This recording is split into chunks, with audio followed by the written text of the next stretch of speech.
Welcome to the Mentor Podcast, where the most highly motivated entrepreneurs come to get their weekly dose of financial stability with host Ron LeGrand, as well as other nationally recognized thought leaders who will teach you how to get, grow, and protect your wealth. Hello, everybody. Ron LeGrand here with another episode of The Mentor Podcast, and that's thementorpodcast.com. If you haven't actually gone and registered for the podcast, do it immediately. So you'll get a notice every Wednesday when it's aired, and then you'll have the available to go on that site and see all the archives. And there's a ton of them on there because I've interviewed a lot of great people, like the guy sitting beside you here today. On my left is Paul Ritter. Paul's whole life is all about getting people's credit cleaned up and helping them get qualified for a loan and helping you determine if your tenant buyer should or should not go into your houses. Hello, Paul, and is everything working good for you today? Well, hello, Ron LeGrand. It is great to see you and to be a part of this Mentor Podcast. A lot of terrific people. I've been watching the people that you've been interviewing, and I've been watching your interviews, and they are fabulous. What a great learning tool that you have provided to your audiences. We really appreciate it, Ron. Now, you and I did a podcast, but it was a long time ago. So we decided to have you back on here because some things have changed that you're going to discuss today. But before we get started, I got to tell everybody, when you put a tenant buyer in the house, I've been giving everybody screenthetenant.com for years, and that goes to Paul. And his job is to give you a report back, which includes what, Paul? Oh, criminal background check, a Megan's Law report. We do a full debt to income ratio analysis. More on that later on, so you can tell whether or not the people make enough money to qualify. Yeah. And then we give you credit worthiness. You know, if they're not credit worthy now, then we give you an action plan, a plan that puts them in a position to be mortgage ready at some point in time in the future. Full package, Ron. All for what? $50? $50. Yeah. $50 per application. In other words, for $50, you send your short application to him, which you can get right off the Gold Club site or out of any of my manuals, and he'll do his thing. And the next day or two, you'll have it all back and you'll know what you're dealing with.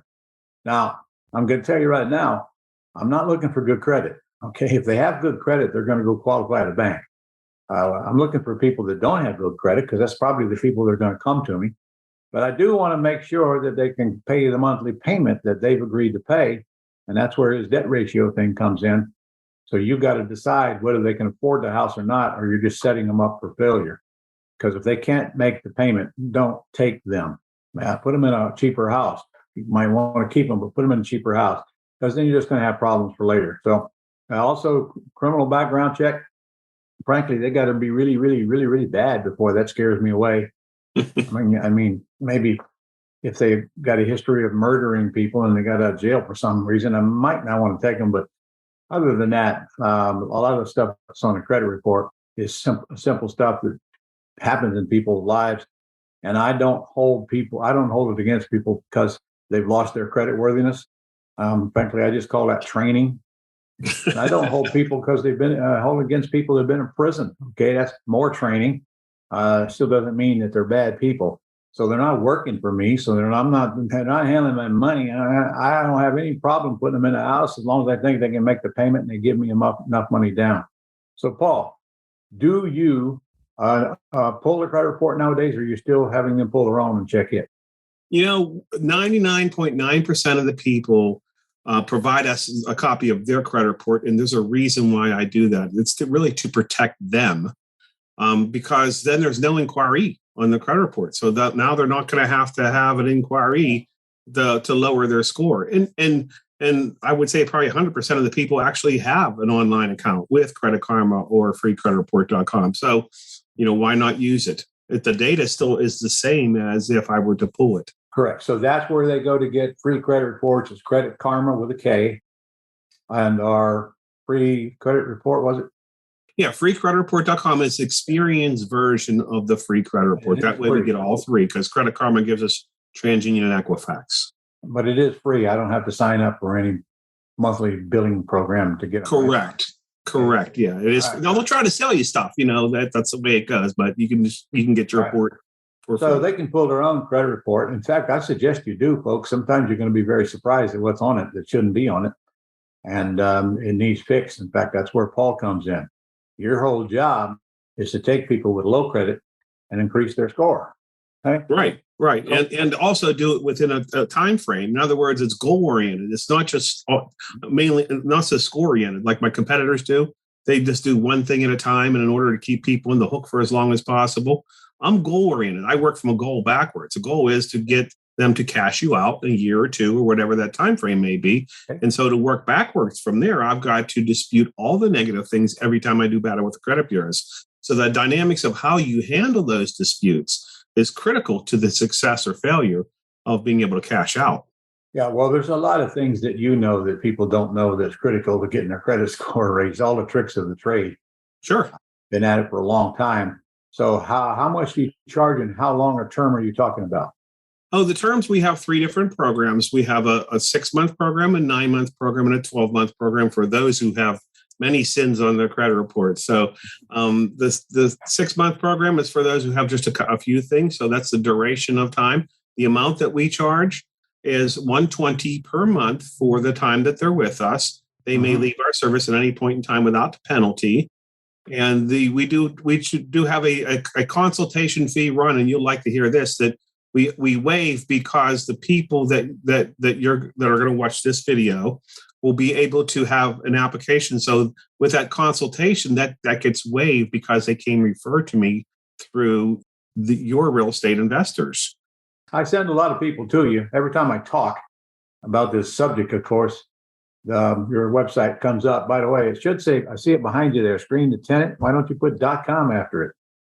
Yeah, it's on there, but it's kind of got squeezed. I don't see it. Okay. It got squeezed, yeah. All right. So you're looking at it on the average. How far could you raise one's credit score in 6 months? On the average, 85 points is our average improvement for anyone who's completed my service. Which, frankly, should take anybody from not qualifying to qualifying. But if it don't, you just keep on working at it for a few more months until you get that score up. So we got, there's a lot of people out there that think because their credit is poor, there's nothing they can do about it. And, they need to meet you. Now, I got to tell you, I send people to you to screen my tenants. But the truth is, I don't want to cash them out. So that's all I need to know. So you're not getting any business from me other than them reports. But I also tell people to, they ought to go to you and have you clean up their credit, because a lot of people have stuff on their credit that needs to be removed. And frankly, the best time to do it is when you're not trying to use your credit to buy something, because if you need your credit, that's when it's going to take the longest. But everybody wants to have good credit. So I want you to talk to me about some of the tricks of the trade. First of all, we talked about inquiries a while ago. What does inquiries do to my credit score? Inquiries are kind of like alcohol. If you drink way too much alcohol, you get smashed, but if you only have one shot or one beer, you're not smashed. So one inquiry, not that much of a big deal. But as you come up to 5, 6, 10 inquiries, you look desperate to FICO. So that 10th inquiry might lower your score 10 points, whereas the first one only lowered at 1 point. So it's a sliding scale. The more desperate you look, the more they penalize you from an inquiry standpoint. And the more inquiries you do at one time, that's what makes you look like you're desperate, right? Yeah, and they have SIC codes, industry classification codes. Like, in other words, an inquiry in the automobile field is not the same as an inquiry in the credit card field or mortgage. So they discount it by SIC codes. If you're doing it across different SIC codes, it doesn't matter quite as much. So it's a little bit more complex than just so many points per inquiry. But again, the golden rule is the more within a small period of time, the more it'll punish you. So you're saying if I inquire about a car loan and then I inquire about a credit card, right? Two different codes, different categories, right? And those inquiries won't hurt me as much as if I'm doing 7 or 8 or 9 inquiries about a loan from a bank. Yes, correct. Correct. I didn't know that. Yeah. Okay. All right. Well, tell me what's going on in the credit world that our folks would be interested in hearing and what's changed and so forth. Well, I'm glad you asked that. I mean, how much has this industry changed since COVID-19 hit? Oh my God, it is amazing. So the screening piece of it, the dynamics of getting a screening report and all that, none of that's really changed. Our back office system has changed a little bit, keeping the real estate investors a little bit more informed along the way. That's changed. But the credit repair business, oh my God, has it changed, Ron? You got to think about it from where they came from. The credit repair companies, TransUnion, Equifax, and Experian, prior COVID, they used to have these big buildings, and all the people would come into the buildings to do their job. And the resolution center was located in the building.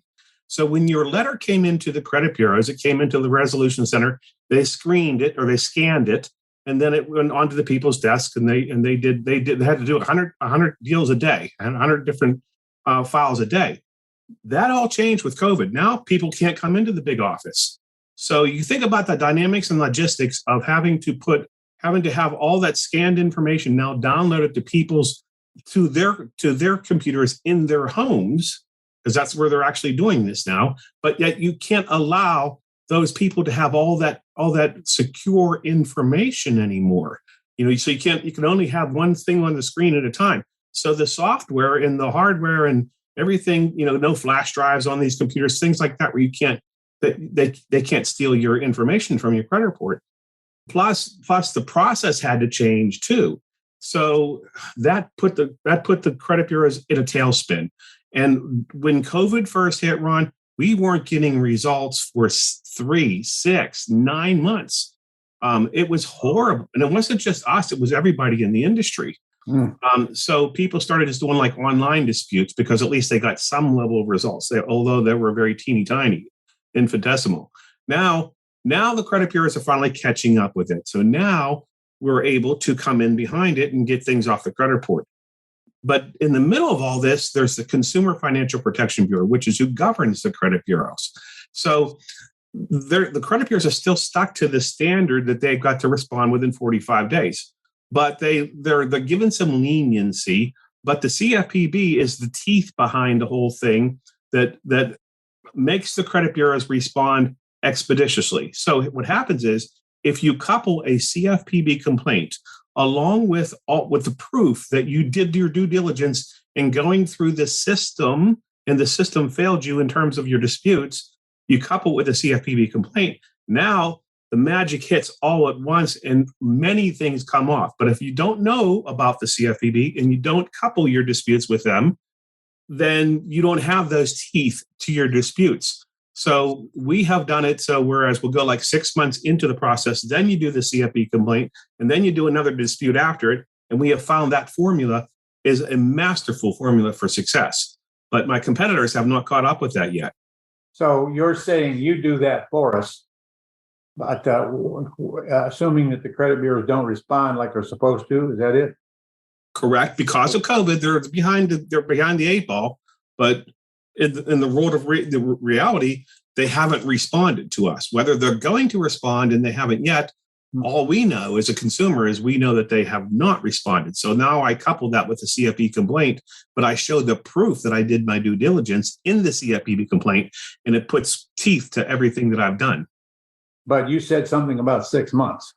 That would be the amount of time frame that we let elapse before we generate a CFPB complaint. You can't start off with a CFPB complaint because you haven't done your due diligence in the system. You must prove to the CFPB that you've allowed the system to have its chance to operate and it failed you. So what would trigger me having to do the CFPB complaint during the 6 month period? That you can't get any response from the credit bureaus? Correct. That's what triggers it. Right. Which is why it takes so long to get this done, right? So exactly. It means exactly. we might have to give you a little bit more money and go beyond 6 months, right? Well, that's exactly why we went to the 9 month and a 12-month program, because now it encompasses the CFPB before, during, and after. So we just pay the $120 a month till you get done with what you're going to do. Is that about the size of it?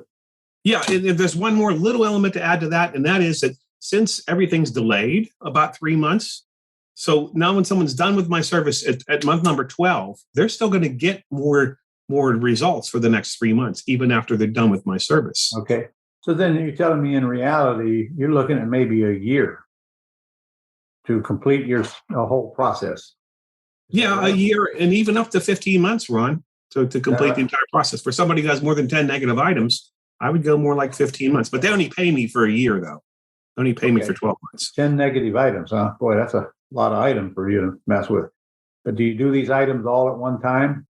Yes, and that's a definite difference between me and my competitors. They do one thing at a time in an effort to keep people on the hook. And it could take 4 or 5 years to dispute each item one time. If you've got 10 items on one credit bureau, it means you got 30 across 3. So we might as well say we're looking at a year when we start, to be realistic, because of the COVID delay and all that crap. Yeah, for anybody who's starting under 640, that's what I would look at. If they're starting over 640, Ron, on a score, we're probably going to get away with 9 months or even 6 months. So, well, if I got 640, I can't have 10 items on there that need to be disputed. That's right. That's right. And that's the reason why the program's shorter anyhow. Okay. So talk to me. I want to know some things that people don't know about credit. We discussed inquiries and how important they are. What causes me to have my score drop?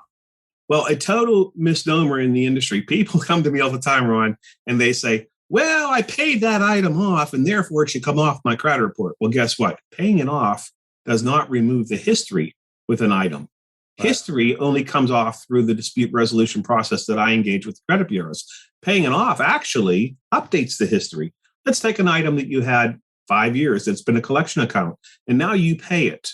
You pay it off or you pay it down. What you've done is you essentially you've now updated the date of last activity on that item. In doing so, what's happened is now that item can report for another 7 years from when you last paid it off. So if you've elongated the time that they're reported, plus you updated the date. FICO looks at what happened most recently in our credit life, and it puts most emphasis on it. So in the case of paying off an old collection account, you took an old collection and now you made it a current collection. And that's why your score drops. So your question was, what those unexpected results do people see whenever they try to engage in credit repair or a do-it-yourself credit repair type thing? And that is probably one of the primary ones. And that is, will lower my score or raise my score when I pay off an old collection or charge off. The reality is it will lower your score temporarily. But paying off debts that weren't in collection certainly must give me a boost. Oh my God, it gives you a big boost, especially if it's an open active trade line, like a credit card. If you pay that baby down, your score is going to skyrocket. And people don't understand that just because they only have one credit card and it's a $300 limit and they've got a $299 balance, that's a 99% utilization ratio. That's going to hit you as hard as if you've got a $10,000 card and you've got $9,900 against it. So that balance limit ratio doesn't take into account its limit. I'm sorry, go ahead. So you're telling me then that if my credit cards and my credit limits are up high, that's going to lower my credit score because I'm using all of that credit. Drastically, it's 30% of our score, yeah. Well, what if I use credit over here to pay off a debt over here? Okay, my new debt's going to show, my old debt's going to go off. What's going to change in my credit score? From a balance limit ratio perspective, if both cards were existing before, during, and after, then there would be nothing that would change just by moving debt from one to the other.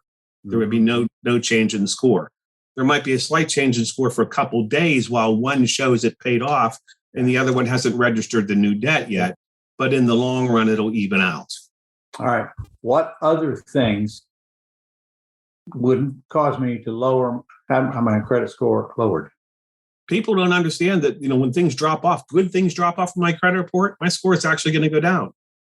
I paid off my car loan. Shouldn't my score go up? No, actually, your score goes down. You're giving up the future history of, I know it's an oxymoron, but the future history of good payments on your credit report. You can no longer get them on that car loan anymore. Paying off an installment debt doesn't really have much an effect. If anything, it makes your score go down. But here's a really key concept to understand, and that is of the FICO scoring algorithm looks at the different buckets, if you will. And within those buckets, you have to satisfy them. You have to have an installment debt. You have to have a revolving debt. You have to have a mortgage debt in order to get that 800 credit score that we're all looking for. And if you're weak, if you don't have any, if you're missing one of those categories, you can't get to 800. You might get to 780. I'll say that again. I gotta have mortgage debt and what? Mortgage debt, at least one mortgage, open and active, of all three of these. At least one mortgage debt, one installment debt, which is car loan, student loan, or a furniture loan, and then or a certificate of deposit, and then some credit card. Now, in the world of credit card, there's another subcategory behind that, and that's balance limit ratio. FICO likes to see big limits and low balances. Yeah. So if you've got a $10,000 card and you've got a $300 balance, it's a 3% utilization ratio. FICO loves you. I did not know that. So, in other words, if I pay everything off, my credit score is going to drop. If you pay off your collection accounts, your credit report would drop. If you pay off all your open active credit cards, your score will go up. If you pay off your installment debt, your score will go down. No kidding. What's the difference? Installment debt is something like where I get a coupon book, I get a car, and I get a coupon book. Okay, car loan. Yeah. Car loan versus, what kind of a crazy system is this anyway? Who came up with this thing? I don't know. I don't get it. It's some guy who sits in a rubber room with Coke bottle glasses. Yeah. And then, that's how they think, Ron. Well, I'll tell you that there's a lot to learn about your credit then. All right. Can you think of anything else that would make my score go down? Anything else that would make my score go down? People always ask me about these like online things where, I got this score boost from Experian. Is that a good thing, Paul, or should I do that or not? Well, it's only going to affect your Experian score. It's not going to affect TransUnion and Equifax. But for a newbie, somebody who just, either fell off the turnip truck or just came out of college and they have nothing on the credit report, I'm a big advocate of going ahead and getting that cell phone, because what they'll do to Ron is they'll take utilities and they'll put those utilities on your credit report because you have a history of paying your cell phone. So now you have something to gravitate toward. So you can use that as a stepping stone to get to where you need to be. But it's limited in its scope because it's really just Experian. But you can use that. Now you go back and you get yourself a credit card behind it, and you can get yourself a good credit card. Big difference between like your bottom feeder type credit cards, First Premier Bank and Orchard Bank, and then your middle feeders, which are Capital One, Chase, and then your top tier, which is your banks and American Express cards. So FICO does see that there are differences between those types of cards. And it gives more brownie points to the A-type cards and takes away more for the lower end of the cards. I did not know that. I have Secured. American Express and I have a Capital One.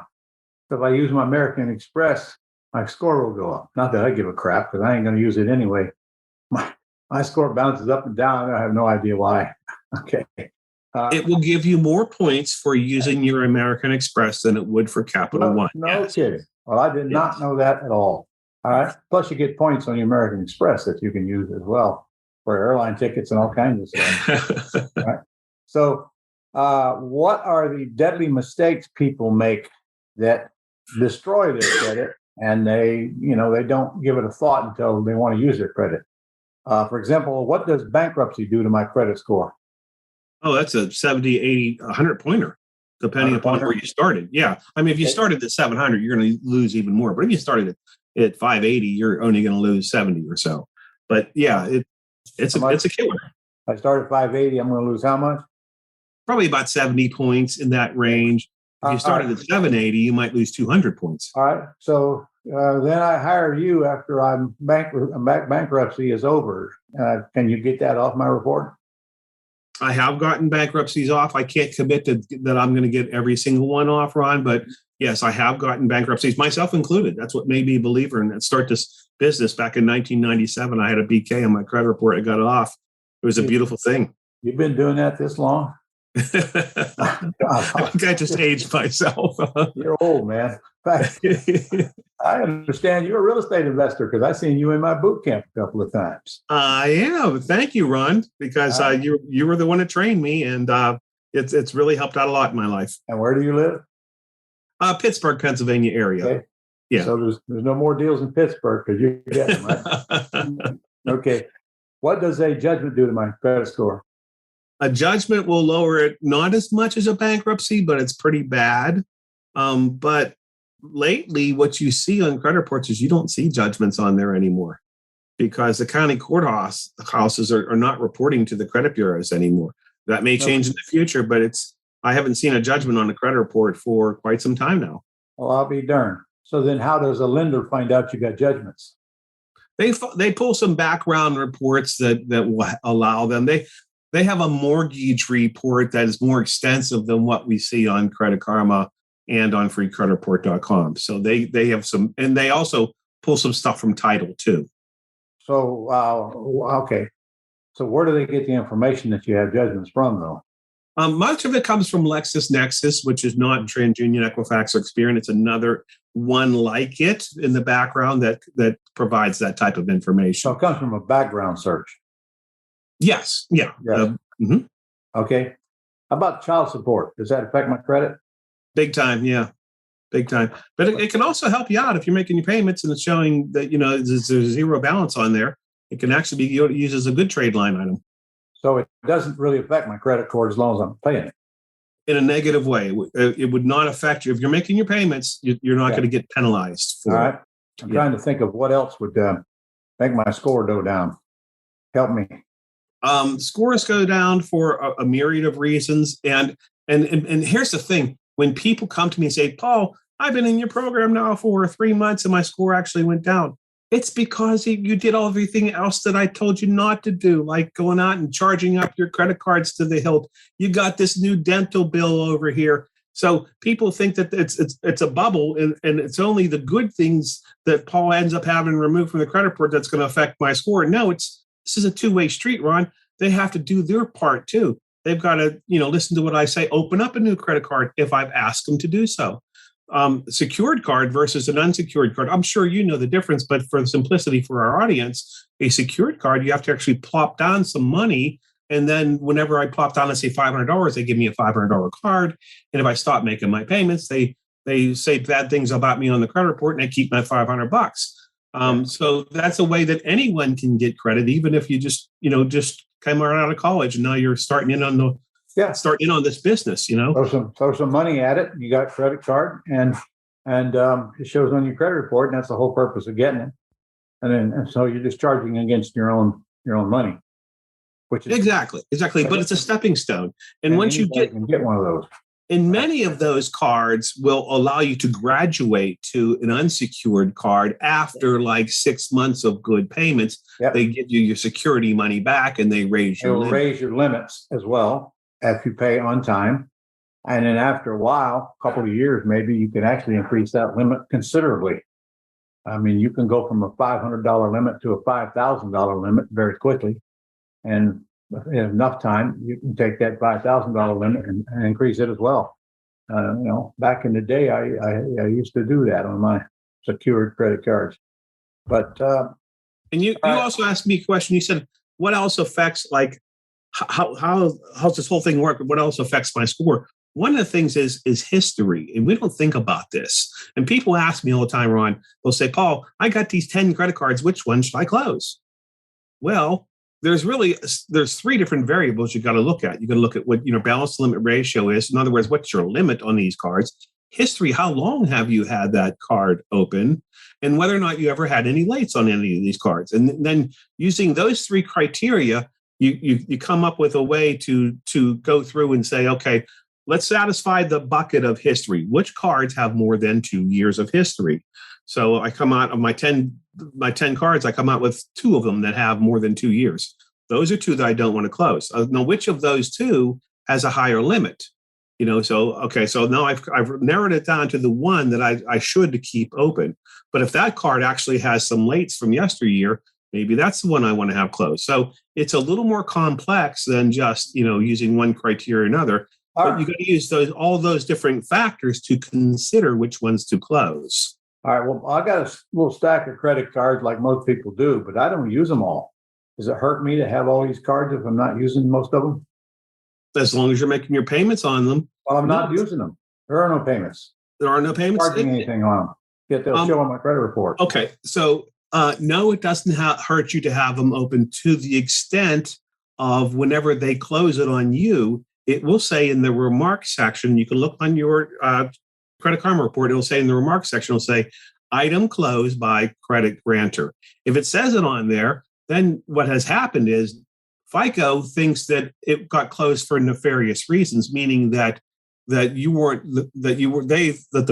creditor thought you weren't going to make your payments, right. And therefore now FICO is going to come along and penalize you. So if they're all open, Ron, the answer is it's not affecting your score. But at the time in which the remarks section now reads item closed by credit grantor, now you've cursed your credit report and you're going to lose points. So I ought to charge a little bit of something on all of them, huh? That's one way of handling it. The other way would be, you have to have some sort of calendaring system because 5 months is the number. After 5, when you hit month number 6 and you haven't charged anything on there, that's when typically they're going to close the card on you. Goodness. Well, that's good to know. I better get them out and take a look at that. Go buy something. I can't give them to my wife. A little tip from your cousin Paul. Yeah. Yeah. All right. Well, Paul, you got a website where you're going to give away stuff and where people can contact you. Well, what is it? greentotenant.com/Ritter, I think, isn't it? Yeah. And I'm going to put some things in the show notes too, Ron, some like how to register with us and, some other videos, do-it-yourself credit repair stuff and some things, just some useful things for people to have. Okay. So it's spelled Paul Ritter, like it's on the screen, Ritter, greentotenant.com/Ritter. And you'll get to him and you'll get some information about what he does and what he charges. Yeah, I think, Ron, that you were going to help me with the mentorpodcast.com/Ritter. What did I say? The mentorpodcast.com/Ritter. And we were going to make that a link that would. Yeah, that'll take them right to you. That'll take them right to me. Correct. Yeah. Okay. Correct. Yeah. And if you're watching this and you don't know anything about how we're going to go out and get the property so that we need Paul, then you better get on my website, ronlegrand.com/terms, where you'll get about an hour and 15-minute lesson on how we buy on terms and sell on terms to tenant buyers that we have to send the application to Paul to get them screened so we know what we're dealing with as part of the exit strategy. And frankly, if you don't learn how to do that, all the information we provide is not much value to you. However, I always tell people, Paul, to go. I'm telling you, send your information to Paul because it doesn't make an inquiry, and sometimes you're going to be shocked at what's on your credit report. And if there's something on there that you don't like, then send it to you, and I'll let you come back and give them some advice. Well, yeah, that's one of the things that also has changed since COVID too, Ron, is the dynamics of how I do my consultations with people, your students, or even the tenant buyers. You should see what I do.